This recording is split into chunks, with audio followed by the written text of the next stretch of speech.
name is Kanto Bakker. My name is Haula El Haidi. Zvolani Mabunda. Me llamo Domingo García. My name is Maya. Ignacio Romero. Edith Baloy.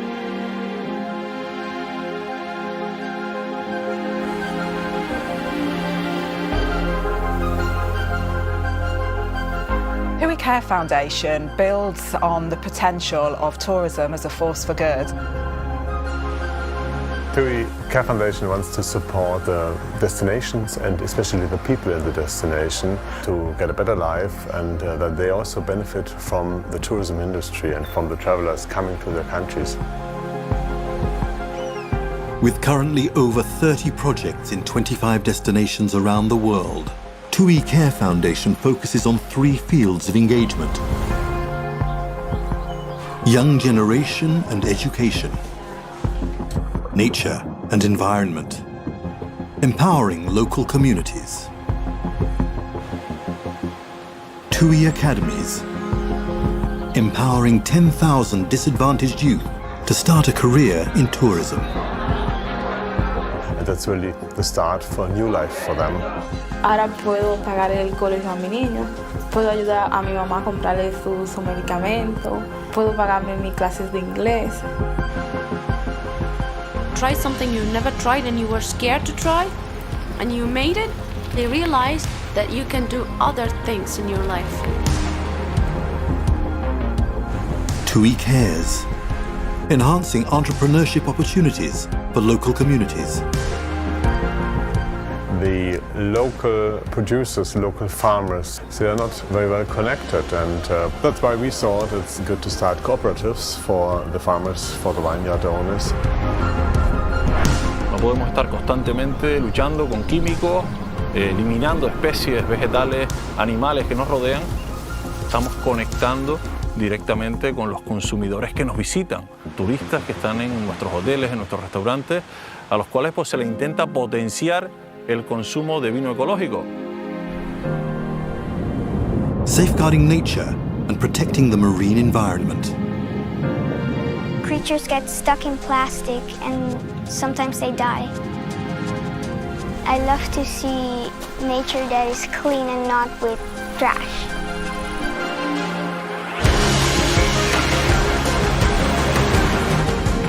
TUI Turtle Aid, saving 1 million sea turtles by 2020. TUI Elephant Aid, contributing to the protection of 15,000 elephants in Africa and Asia. TUI Junior Academies, giving 100,000 children better opportunities in life and training them to become nature ambassadors. When they were growing up, those people that are poaching now, they never had an opportunity to go on a safari, to go to learn about how important is nature. What we want to achieve is actually to change the mindset of young people of how they think of the environment. We want them to love it and respect it as it is.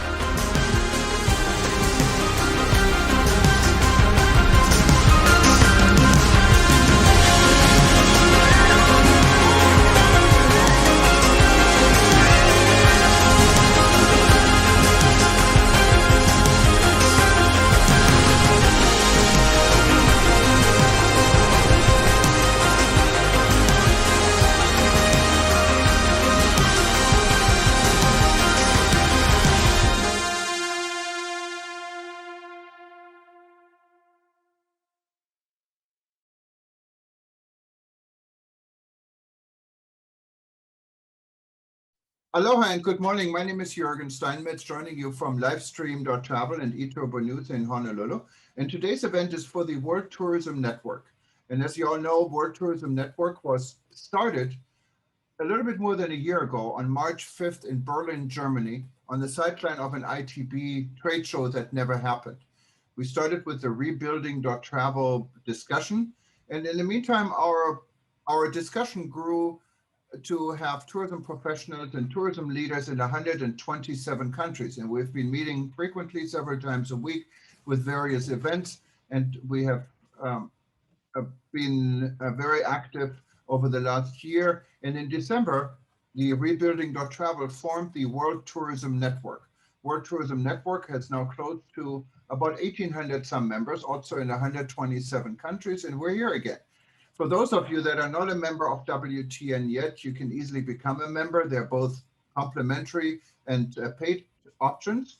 And once you're a member, you can actually become part of our interest groups. We have a number of interest groups ranging from aviation to tour guides, to sustainable tourism, to agriculture tourism, weddings, honeymoon market, and public sector and so forth. So you should look at it. If you go to WTN.travel, you find our interest groups, or maybe even you want to start your own interest group, or you can just simply join us. With me also today is our co-host and co-founder, one of our co-founders, is Dr. Peter Carlo. He's joining us from College Station in Texas. And then we have a guest today. You see him already, Manuel Ferreira. He's joining us from the city where we started in Berlin. And Manuel is with TUI. And I think a lot of you, especially I see a lot of participants here in Europe, know very well what TUI is. TUI is probably, if not one of the largest or the largest tour operator in the world. They're based in Hanover, Germany. And I'm actually a former colleague of yours. When I started in the business back in 1978 in Germany, I worked for TUI and I worked for Hapag-Lloyd, what was part at the time of the TUI network. So I worked for your company. It was actually, I think, the only company I really worked for. And then I started on my own businesses ever since the 1979. But I enjoyed that time. I worked on a cruise ship, what was it? TUI with TUI guests, and we sold land arrangements in Morocco. Great time, good memories, and welcome, Manuel. But before we start, I let Peter say a few words, and then Peter can give the floor to Manuel, and he can tell us why we're here today. Hi, Peter. Good morning. You need to unmute yourself. Good morning to Hawaii. Good afternoon to the United States. Good evening to people in Europe. Good night to people further east. This should be a very interesting part of our series on really rebuilding travel and the whole issue of how important we are in redeveloping what was, and now unfortunately I have to say in the past tense, the world's largest industry.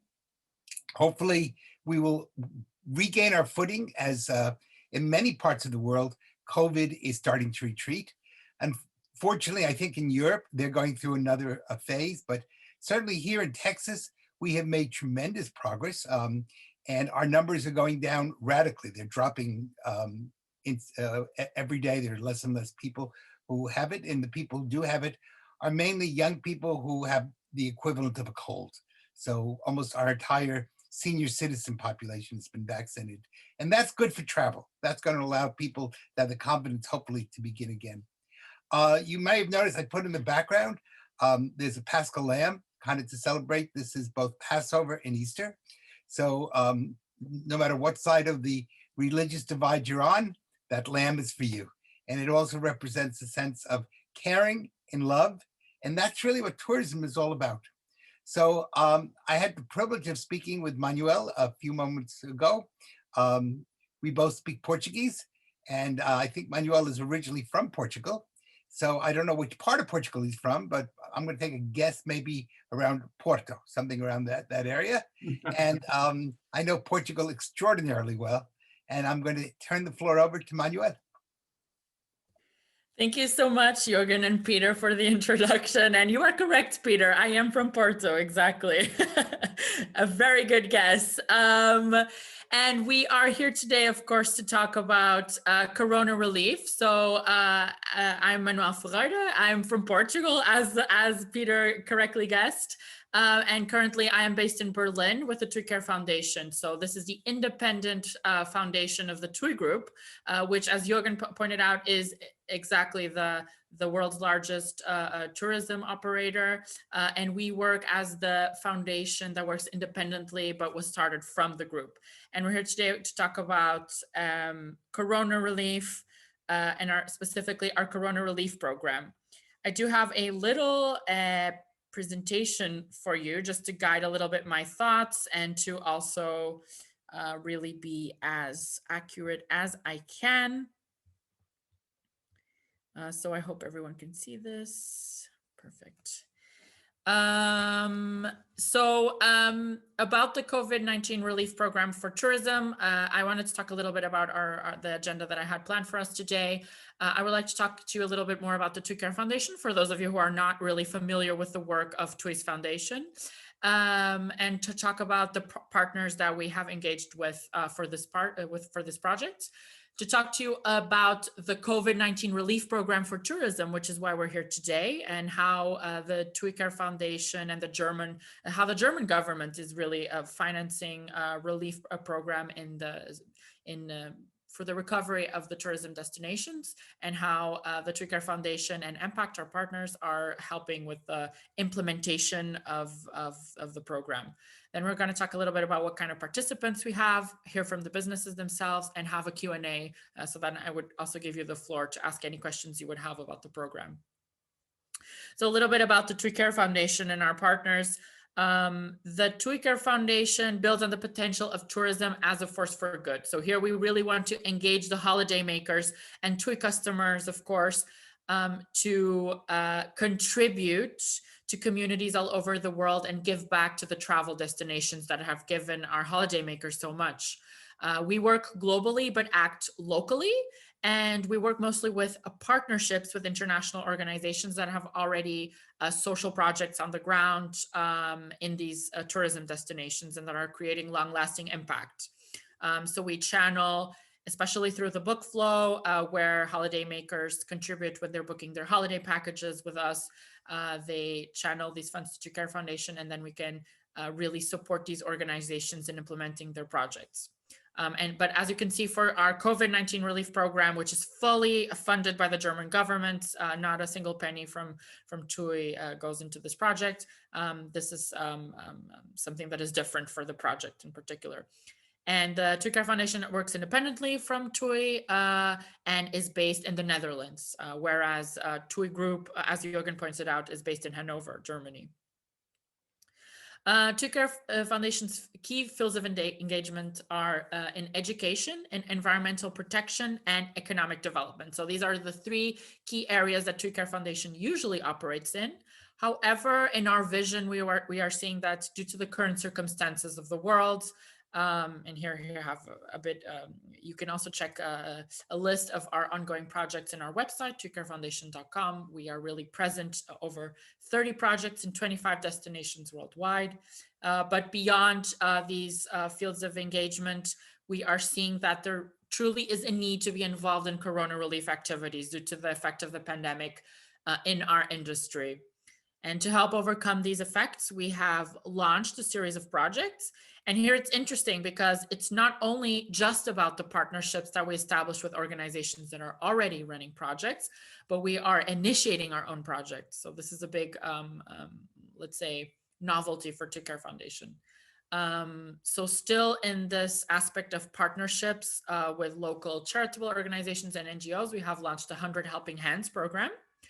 And also the Food Security Initiative in order to support food banks and tourism communities to cover the basic needs of populations in times of crisis. But then our own initiated projects. So within this Food Security Initiative, we have our own self-initiated project in Mexico called Community Changemakers. It is supporting schools, local communities with food relief, but also in the organization of workshops that provide professional skills for these people.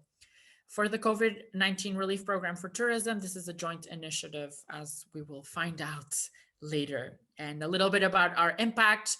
Right now, we have contributed to 4,000 people who are given access to in-depth career training, and over 10,000 people received support to improve their incomes and entrepreneurial livelihoods. At the same time, with our nature conservation projects, we have contributed to the protection of over 2 million elephants and turtles, and also currently with our Corona relief initiatives, over 50,000 people have indirectly benefited from them. So we are currently trying to maximize our impact, but really also really happy with the success that we had so far. For our COVID-19 relief program for tourism, which again, this is why we're here today, our key partners are the GIZ.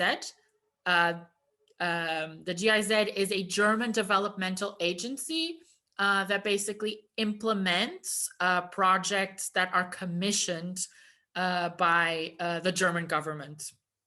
And that is what they're doing right now with our own project.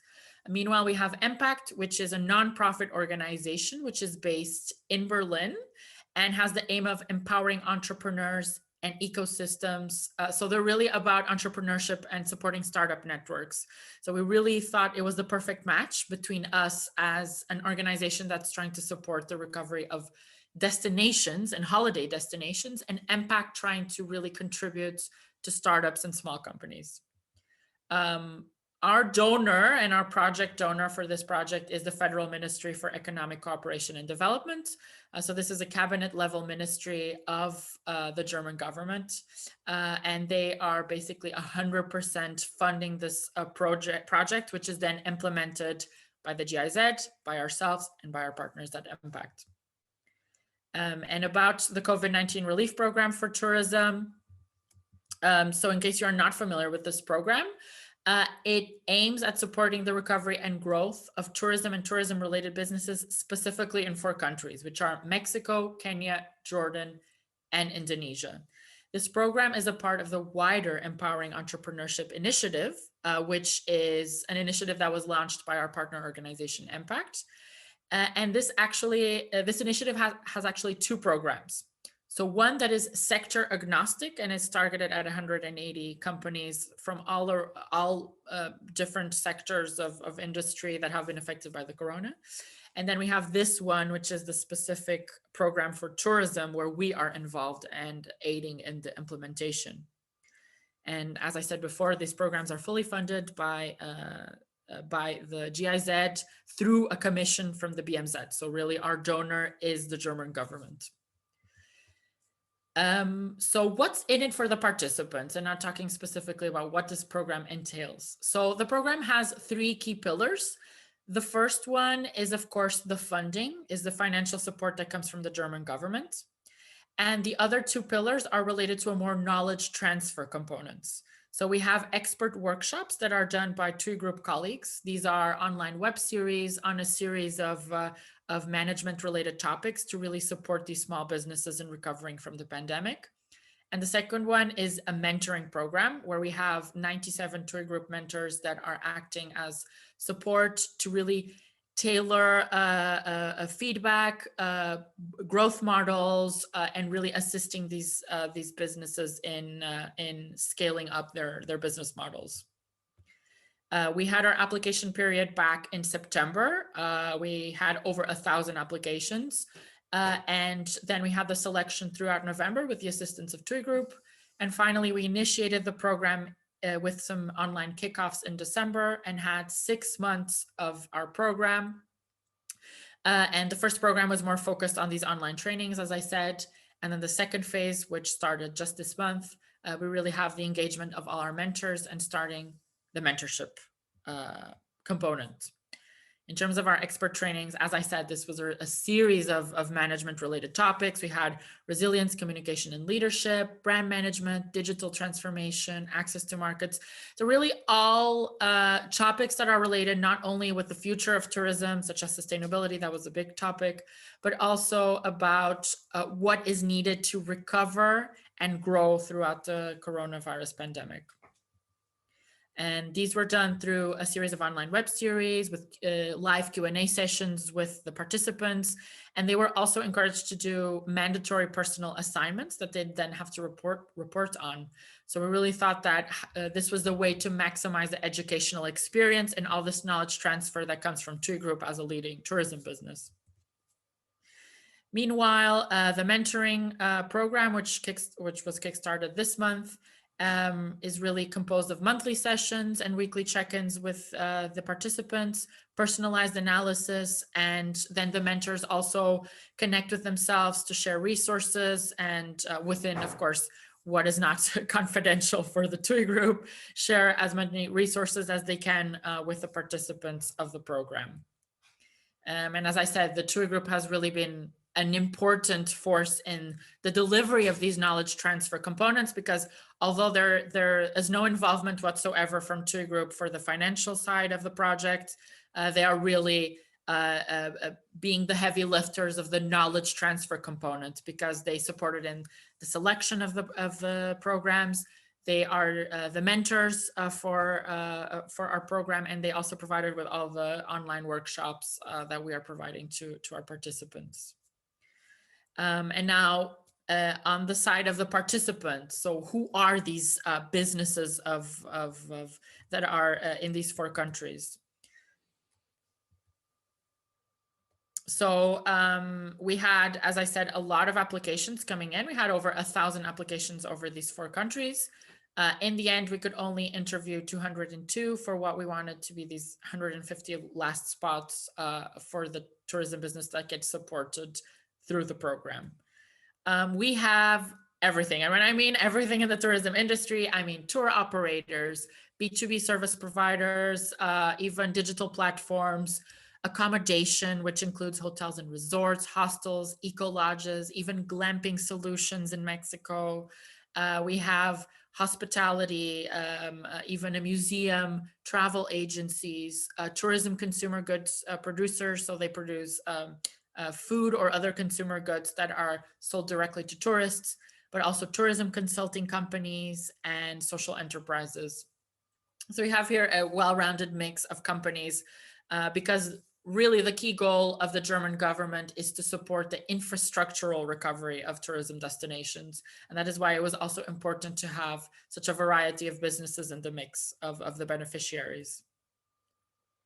You have access to all the links, especially if you go to our website or the website of our partners Impact, of the kind of businesses that we have. Here are just a few examples. In Mexico, we have everything from a diving school that is committed to the conservation of the local shark population, to a culinary tour provider that shares and contributes to Mayan heritage in Yucatan. We really wanted to highlight businesses that have a high potential for community impact or environmental impact. So we really wanted to see not only small businesses, but businesses that really represented the future of travel, which is sustainable travel. And this was really an important aspect for us. In Kenya, we also have, for example, the Sustainable Travel and Tourism Agenda, which is an organization that consults other businesses into how to make their tourism solutions as sustainable as possible. Meanwhile, in Indonesia, we have the example of Mana Earthly Paradise, which is a resort that is trying to implement as many sustainable practices as they can. This includes having their own permaculture garden, for example, upcycling glass and really minimizing plastic consumptions. It's fully solar powered and they use sustainable materials for the creation of the hotel. And this is an upscale luxury hotel. So it's nice to see that, you don't have to be a small accommodation provider to really showcase these kind of sustainability trends and initiatives that you can implement all around accommodation providers. Finally, in Jordan, we have the example of Akabawi. This is a provider of cultural experiences. So they invite visitors to Aqaba, which is, as you almost know, really a cruise ship destination. Their offer in terms of tours and excursion providers is mostly sustained in the scuba diving offer, since they're Jordan's only major coastal town. So Aqabawi wanted to highlight the authenticity of their cultural heritage. So they invite tourists to do alternative activities, such as experience local culinary heritage through culinary classes, as well as doing their own handicrafts with local materials and trying to stay true to the to the authentic handicrafts and artisanal culture in the local environment. So as you saw, a lot of variety over this program and the kind of businesses that we are supporting through this knowledge transfer component, and also through the financial support given by the BMZ. We have a little participation video. I don't know if by sharing it like this, you will be able to hear it.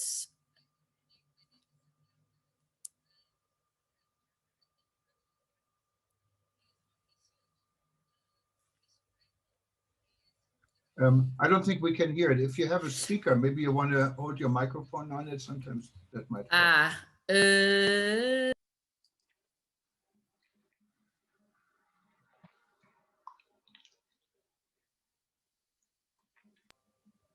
Okay, I will try to do it like this. We could make up a story as it goes along. Yes, maybe that's going to be the creative solution to this technical program. We can assign one person to each one of the participants and they can tell us what they think he's saying. And do a role play. I think that's a great idea. So basically, here we have the sharing of Mauricio Moreno and his mother, Ana Lara. They are basically sharing about their guest house, which is a Grado guest house. It is a guest house in Oaxaca, Mexico. What they're sharing a little bit is let's say the customer journey of what is a participant of this program. So they're talking a little bit about their struggles in terms of the coronavirus pandemic, that the guest house basically had to stay closed throughout the whole pandemic. And even when it's opened, because of the restrictions that initially were felt in Mexico, and also their own concern for the safety of guests, they were really trying to minimize, and it was like drop by drop, getting one guest or two guests, but really it wasn't enough to sustain financially the guest house. So it's interesting because this guest house has a concept of being an art house as well. So besides being a typical boutique hotel, they invite artists from all around the world to have, let's say, a residency and to perform for the guests, and they have their room and board covered. So this is their innovative approach to having an art setup and an art community located at the guest house. So again, they're talking a little bit about their difficulties and what was their, let's say, customer journey throughout the program, that they were really interested in this digital transformation workshop, and that it really helped them a lot with figuring out new solutions for their website. So this was the kind of sharing that they were giving us. This was a video that was shown at ITB Berlin. I would say this was 2 weeks ago, 3 weeks ago. We had a space that the GIZ was a bit sharing about their programs. And so we had these sharings from then we had Leo Swijaya. He is a founder and CEO of Gomodo Tech. So they are focused more on supporting big OTAs with digital solutions. They supply them with the inventory, basically. So again, really problematic for them for due to the corona pandemic. They really had a drop in sales, and they're talking about as well the impact that this program had in them, even topics that were maybe not as relevant for them as a digital platform. For example, sustainability. They really saw that even though it's maybe not targeted fully at them, they still have learnings from this kind of knowledge transfer that they can apply to their day-to-day business. So this was, of course, a bit of sharing from our participants. Again, hopefully you were able to have access to the ITV Now platform, because this was something that we shared back at ITV. And of course, I can share with you these specific sharings that were taken at the time if you are interested in it. But of course, I leave the floor up to you. I'm really interested to know if you have any questions about our projects, about what we're doing in terms of Corona relief. There was a very interesting presentation, and I think this is a good move from TUI and the German government to help the world in these uncertain times. Probably the most pressing question is from many of us: is it too late to still work with TUI on this, or are there more opportunities, or what are the options for the industry? Sorry, Jürgen, can you repeat the question? In which way do you mean that? To be part. I mean, what can industry players? We have a very global audience of people from all sorts of from all different sectors of the industry. How can they be still a part of your program, or is it at this time a closed program? So at this time, since we have closed applications and we are currently running the program, I think it's just important to really highlight this kind of program to see that the hardships that are being felt in the tourism industry are not only by the big players, but also about these small businesses. I mean, SMEs in tourism have really felt let's say the bulk of the coronavirus pandemic. And I think we as players, what we can do is, do our best to try to, recover and try to resume travel as much as possible following the safety measures, of course, for our travelers, but really trying to kickstart, because I think, the only way that we can ultimately support these companies, even through these kind of relief activities, which are, let's say, as a first aid response to the pandemic, the long-term recovery will only happen if we have travelers coming back to the destinations. So this is how I think we can all get involved. If you're talking about the program itself and direct involvement with the project, for me, it's more about, raising awareness that companies such as TUI are doing this, or TUI, companies such as TUI are doing this, but also that, it's up to all of us as big players in the industry to have these kind of programs and support the travel destinations. Yeah, and I think you can probably become a mentor for other organizations to follow your footsteps, not only in Germany and other countries, and see what they can do on their own.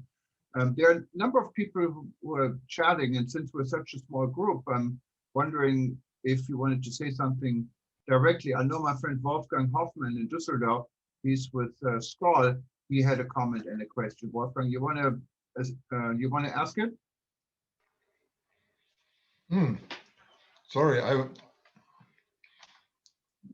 Sorry, I was just taking a bite. That's why I had switched off my camera, because it's dinner time in Germany. Yeah, it's very interesting because I did work 18 years for TUI. So I'm always keen to see what TUI is doing. And I saw this project in Oaxaca, and my wife's family, they live in Puebla. And very often they go to Oaxaca as well, because it's one of the tourist spots. So I sent a photo to them, and two of their nieces, the nieces of my wife, they are in ecological projects as well. So maybe they can contact this. They can stay there anyhow when they travel, and then they can talk about whatever is you can talk when you are in literally the same sort of business. So it's good to learn and good to pass the message. Thank you, Wolfgang. There's, is it Colin Bidewell? Had a comment and a question. You wanna go ahead?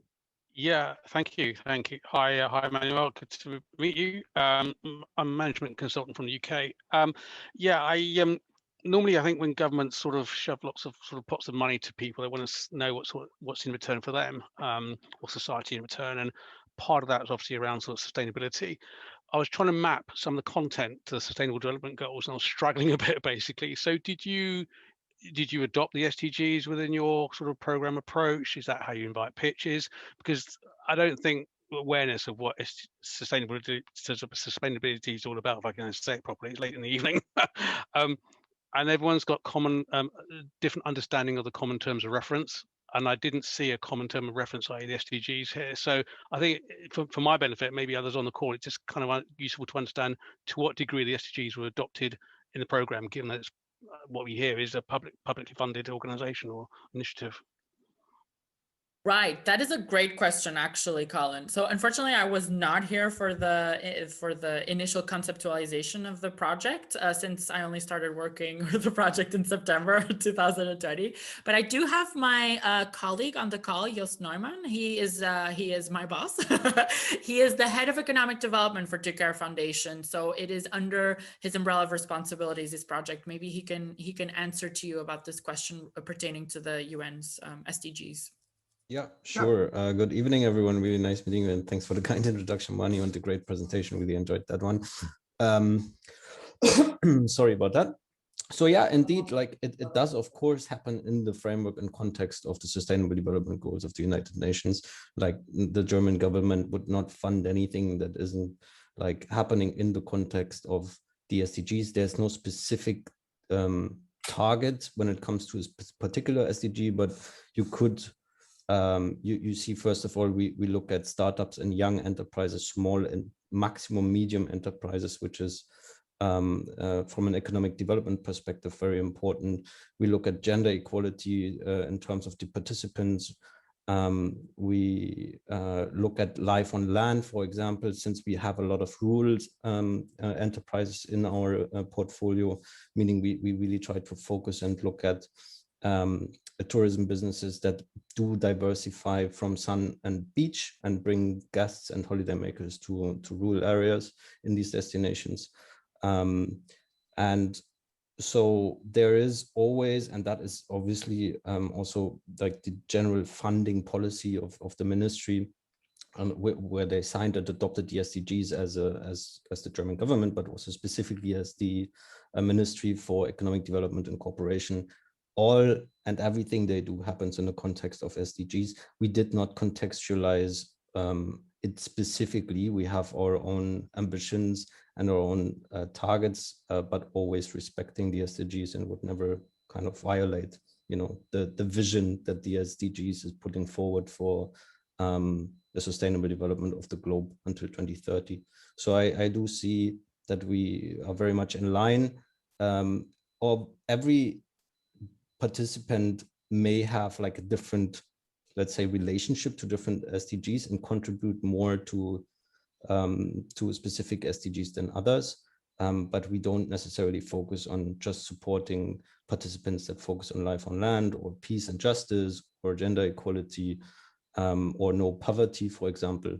So so in that sense, I would say we everything relates to SDGs, but we do not take it as our guiding framework. We focus more, the main focus is really on small and medium enterprises and young innovative enterprises in the tourism ecosystem of the destinations, because we want these, especially sustainable businesses, to remain alive during the crisis and to be able, once travel and tourism is picking up again, to be in a position of receiving guests. And the German government is very interested in keeping these ecosystems alive and keeping them alive also for the German and European travel industry specifically. So in their strategic interest is to maintain these jobs, to maintain these businesses, for the German traveler to be able to have a great options of experiences, for example, but also for long-standing partnerships with the European travel industry,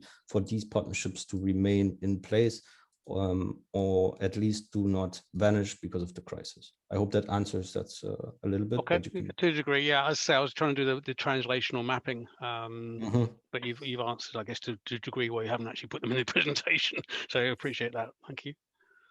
Thanks, Jürgen. Thank you very much. I wanted to recognize also Professor, I call her Professor Snow White because she has such a complicated name for me. I guess as a German English speaker, you don't really understand Serbian names that much, but Professor Snow White has been a good friend. She has attended I think, almost every event we had, and she heads our educational interest group, and she's based in Serbia. Professor Snow White, I'm just wondering, you're listening to what we hear about. How do you think the World Tourism Network could possibly learn from what the TUI Care Foundation is doing to benefit some of our member countries or member organizations? Do you think there's a synergy? Perhaps I'm just with what we're doing at the educational group. I think that what Manuel said is very important, especially about education, as I'm dealing with education about the training. And I really wanted to ask Manuel what kind of a training in tourism they are doing in this program. What kind of education and training are you doing within these 4 countries you're talking about? Right. So the training, unfortunately, unfortunately, this program is really 100% online right now because of the restrictions and the kind of global operability that we need. In terms of tourism specific topics, it's more like that the knowledge is fitted within the expert workshops, although the topics are very management level. So I think I gave a few examples: the resilience, leadership, and crisis communication, sustainability. So the examples that are given within the expert workshops are specifically about the tourism industry. We didn't want to get too far into it in terms of tourism specifying because of, as I said, the type of company that we have is really diverse, and it's really all the areas within tourism that are represented. So if we went too specific, it might become not as relevant for all the participants. So these are not really specifically tourism, they're more management level topics. Yeah, maybe to add for a second on that, if possible. So we understand this as informal learning because we have a peer-to-peer, right, through via the experts that do share a lot of the daily practice and the lessons that they have learned from the TUI perspective. So you have people from sustainability, you have people from digital transformation, you have people from a managerial communication leadership perspective that share their experience about the crisis and how to navigate the crisis during these times. But more on a senior level, and giving these inputs to the participants from these 4 countries. And then on top of that, you would have the mentoring component that takes one-on-one mentoring, where we try to address the specific needs that the businesses share with us, where they tell, okay, we have problems with, for example, financial management, we have problems with communications, fundraising, you name it, there's lots of problems that they face. And then we would try to match them based on these needs with more than or almost 100 mentors that have volunteered from across the business to say, I'm happy to take this on because I know something about fundraising, because I know something about financial modeling, because I know something about communications. And then they eventually do that for 3 months to really start this peer-to-peer conversation, to try to build up their capacity to get some hope, get some support, get this international community going, in order to navigate the crisis a bit better. But this is by no means formal education that is, providing you with a certificate or is connected to a university, for example. Yes, or hands-on education. Yes. Yes, I can understand that it is informal education because we are talking, Jürgen and myself and some other, and Peter also said about it, that the informal education is very important because formal education cannot very easy and very quick. It cannot make moves with the syllables like for the specific forms of tourism, because tourism, if we just we are not talking about last year and this year about the COVID period, but when tourism is growing, then it's growing with needs for educated people on different levels and in different areas. And because of that, I think that informal education is very important. Are you doing tailor-made programs, or the programs are the same for all 4 countries? Or you are making tailor-made program for one country, one type of a program for another country, another type of a program? Do you do like that? In terms of the online workshops, they are general for all 4 countries, but then the mentorship component is really personalized because we have one mentor per business or one mentor for 2 businesses. So then we thought that the training is a more generalized approach of this informal learning, and then the mentorship would be this more targeted and individualized, tailor-made component of the program. Yeah, and to add that the mentors for Mexico, for example, or the mentors for Indonesia, we require them to have a relationship to the destination, whether that is like that they have been working in the destination, that they're currently there, or that they have a specific interest and regional experience. So we try to match a participant from Mexico with a person that has knowledge about Mexico in order to create like this more tailor-made support service that is not so generic, but more addressing the needs, but also taking into account that the mentor needs to know about the culture, the ecosystem, and a little bit more information about this. Yes, and sustainable development and all of that. And we think in WTN that it is very important that education, it is very important to stress the education in tourism this year and the next year, because we have to prepare ourselves and the economy and the tourism market. We have to prepare people for new booming of tourism, because I'm optimistic. It is going to be this year, next year, not very well, but nowadays here in Europe, for example, in Greece, there are first groups from Germany and from Holland who went to Greece as a tourist, and the Ministry of Tourism of Greece, he said that Greece will be open for tourists after the 15th of May.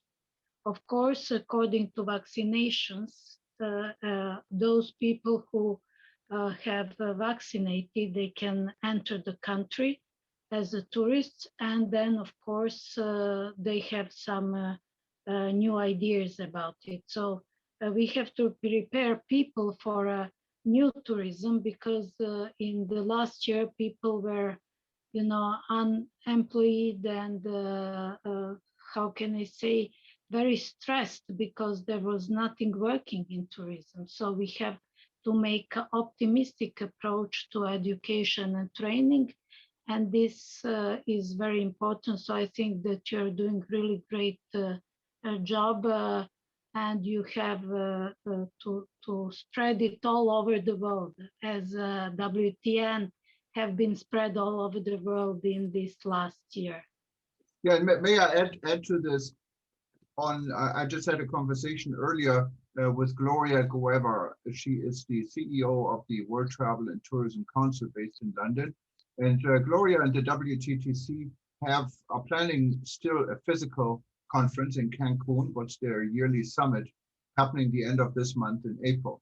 And I would stress Gloria, if she's watching, and anyone who is member of WTTC, what includes TUI, by the way, to include these type of initiatives in their discussion also in Cancun when they meet the end of April, either physically or virtually, because it is important. And I would have asked our friend Scott Wayne, who joined us earlier, but he told me he's in the car, so maybe he dropped off, but maybe Peter knows a little about it. Scott worked on a number of projects with USAID in the past, and I know some of the projects his projects were always travel and tourism related. So I was just wondering if USAID is supporting issues like this for the North American side. Peter, do you know a little bit more about it? Scott would know much more than I would. So, if Scott's here, please jump in.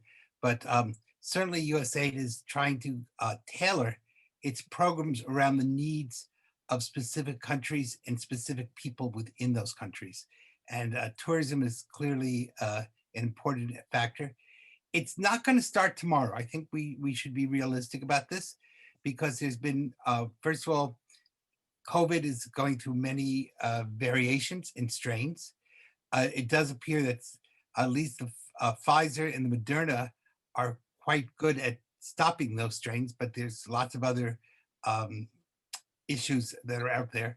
The other thing is, of course, is a lot of people are recovering, not just in the tourism industry, but in industries across the world economically. And a lot of people have had to put a lot of money into their children's education because of many of the schools being closed down. And now the fact that schools may be running this summer. And that's something I think we have to take into consideration, because the world is not just about single people or about universities. It's a huge part of the travel market deals with elementary schools and high schools. And if those schools should decide to start in the summer to recoup the year lost, basically much of the world has lost a year of high school and elementary school education, that's going to impact the way people travel. So we have to be really smart. We cannot think just in one way or the other. We're going to have to, this is a very much, it's not a unifaceted methodology, but this is going to be a multivariate equation that's got to be thought through. And each one of those is going to have a different weight for different types of people. So one of the things we have to do is prepare people to be very flexible. And I really like what Professor Snow White said, and also my friend Manuel, the need for personalized education, because if it's standardized, one size fits all, it will not fit all. Now we all have certain basics we have to know, and I agree with you on that. But I really applaud your mentoring program, because that's when you have to take the general and make it to the specific, and how it, because in the end, it only matters how it affects your business. So this is something I know it's much debated in the US government. How do we do this in a way to help the most amount of people with limited resources? And the other side, we have to think about, every government in the world today is pressed because they all lost huge amounts of taxes, because when people stopped buying or stopped earning, they had to give money out rather than receive money.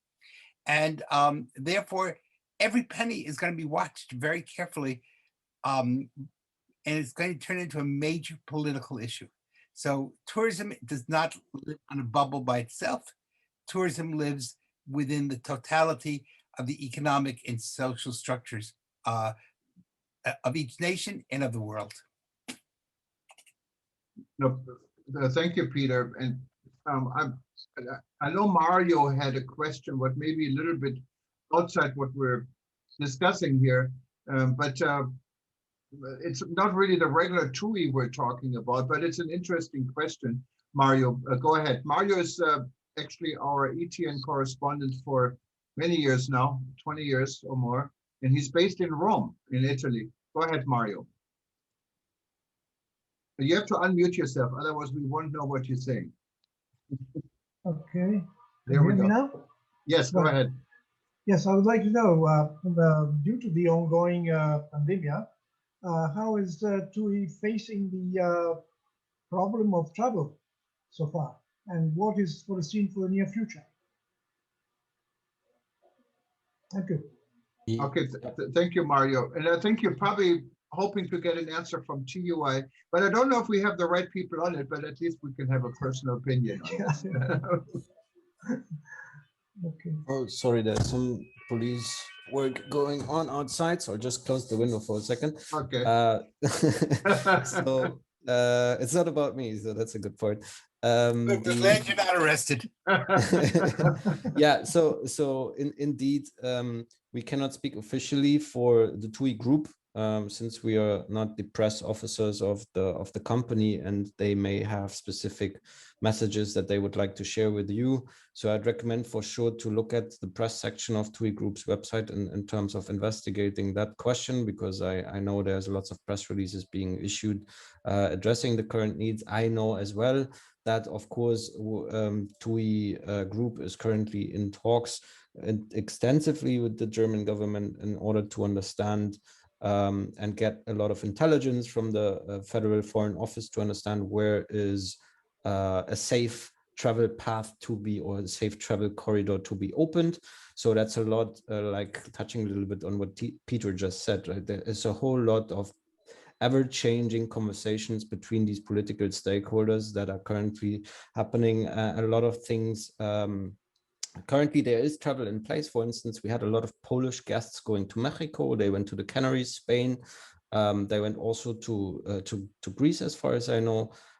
We have some Germans traveling to Spain at the moment, but it's all on a very small scale, and it can be disrupted at any point in time due to the change of the pandemic coverage. Peter, I see you want to say something. Yes, I know. And Jost, I would also underline the fact that anything that we say today may not be true tomorrow. Exactly. Yeah. So for example, yesterday, Mexico announced that it had undercounted the number of people with COVID. And it's now really, of the big nations in the world, it's number one with COVID infections. It's really number three, but the other two are incredibly small little countries. San Marino, yes. Yeah, San Marino in Mexico. In Gibraltar. Very different worlds. Well, one is an apartment house in Mexico City, basically. So and of course percentages, but that impacts tremendously how people travel. And so one of the things we're going to have to think about is people are going to be a lot more fearful of putting down deposits without knowing that they can get their money back if the situation changes. And we have to be very, very flexible. Yeah, and it's the whole thing, unfortunately, not only in this country here in the United States, but also in other countries. And I'm following the news in Germany as much as I follow the news in the US, becomes highly politicalized. I mean, when you're referring about the traffic to Mallorca from Germany, exactly, it has become a big political discussion in Germany, and it really shouldn't. There are two different issues. It's the same here in the US. And I think that this world needs to separate the issues a little bit and not politicalize this enormous crisis, specifically when it comes to the travel and tourism industry. But this is just my humble opinion. But I'm wondering, we're about in an hour into this discussion, but it's usually, the time we do for this event. This was highly interesting. And I'm wondering if there's any more last questions or comments from anyone. Feel free to raise your hand and we give you the microphone. If not, this is a good time probably to end. Yes, no, this is wonderful. And I wanted to give the last word, of course, to our guests, Manuela and Jost. And before we do this, just a reminder, we have a number of interesting discussions coming up. And I hope what we get out of this, first of all, maybe Professor Snow White, to see how we can help to implement these ideas were being presented today within our own structure at World Tourism Network. And my message to Gloria, if she's watching, for WTTC in Mexico, to put these type of initiatives on the agenda one way or the other, and she may have already done that, because I think it's important for the industry to become mentors and help others that are also suffering or even more suffering to be able to survive and stay in good spirit going through this enormous crisis we're all still facing. Yes. Now, there are two events coming up, and I don't want you to miss it. You can find it at worldtourismevents.com. One tomorrow, on April 6th, I'm sorry, in a week, we're going to visit the Museum of the Palestinian People in Washington downtown. We're doing this with our interest group for tour operators. It's a new small museum, has a lot of history, and I know we already have people joining us. Actually, from the Palestinian area, from Jordan and so forth. And we're going to do a virtual tour of this museum together with our tour guide interest group. And then I'm very much looking forward on April 7th, we have a discussion on the future of tourism here in Hawaii. And of course, we're based here in Hawaii, so this becomes quite personal. We see how the development is in Hawaii tourism. We're all concerned if the boom of tourism we experience here right now, and domestic numbers in Hawaii are almost up like their normal times, but international tourists are missing. If this is all good, I mean, we're all bracing to get an increase in numbers. What didn't happen? So we're doing something right here in Hawaii. Our numbers are still relatively low. Our tourism has increased from 500 a day to 17,000 a day. And the hotels are doing better. The shopping center, I live right across from the Ala Moana shopping mall, the largest shopping mall in the Pacific, is busy. And the restaurants are busy. So what are we doing right? Or is this just a quiet session before the storm? So we're going to investigate this with a guest from the Hawaii Tourism Authority. That is the government agency in charge of tourism, and with members of the private industry. What's on April 7th? On April 9th, we're going to go to New York and Dr. Eleanor Garley, and we're having a glass of sherry. As you know, Eleanor is leading our our wines.travel blog for many years. She loves wines, and now we're going to go a little bit further. We go into sherry, and we're going to talk to an expert on sherry and wine in New York. So that's going to be interesting too. And it's at 6 p.m. In New York. The Hawaii event on April 7th will be the same time as this one, in the morning Hawaii time. And we're expecting you to be there. Hopefully you can sign up at worldtourismevents.com. And if you wanted to listen to the rest of this event, I know many of you are now live on Itobo News and on our social media. You can do this. We're going to rerun this later on this afternoon Hawaii time, or in the evening, late evening European time, for the next 24 hours. So you can listen to it over and over again. And then, of course, it'll be an archive. And we have our archive at livestream.travel. And you can also read about it in this upcoming story on Itobo News. But it has been a pleasure having you, Manuel, as a guest today, and Joost Neumann from Berlin, one of my most favorite cities in the world. I'm originally from Düsseldorf, but I always, have to humbly admit, I love Berlin. It's such a great city, and so many positive vibes in Germany, and almost getting homesick looking at you, knowing you guys are in Berlin. But anyways, Manuel, thank you so much for attending. I give you and Joost the last word.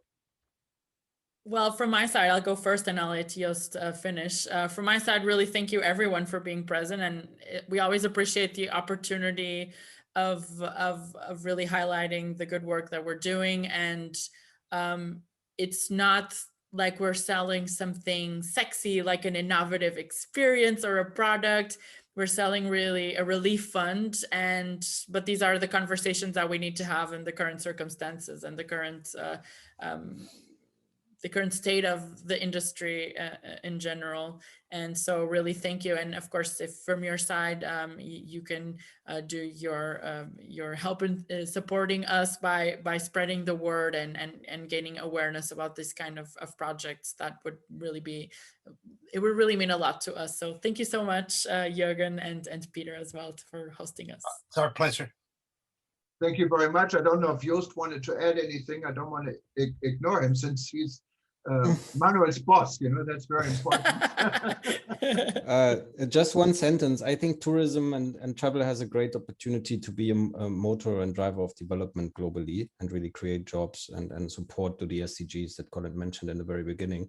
And we advocate for public institutions, institutional donors and governments to allocate more money to tourism in order for us to be able to create this sustainable future that we all strive for. So this would be my last word. Thanks very much for listening in, and if you're interested, reach out to us anytime. We'd be happy to respond. Thank you very much, Joost, Manuel. Schönen guten Abend nach Berlin, and aloha from Hawaii. and hopefully we see you again soon. And please keep on reading eTurbo News. And if there's any comments, go to WTN.travel, click on comments, or you can go to eturbonews.com and click on contact, and we'd be happy to respond to you. You have a good night, good morning, good evening, and I'll see you guys soon. Aloha. Bye-bye.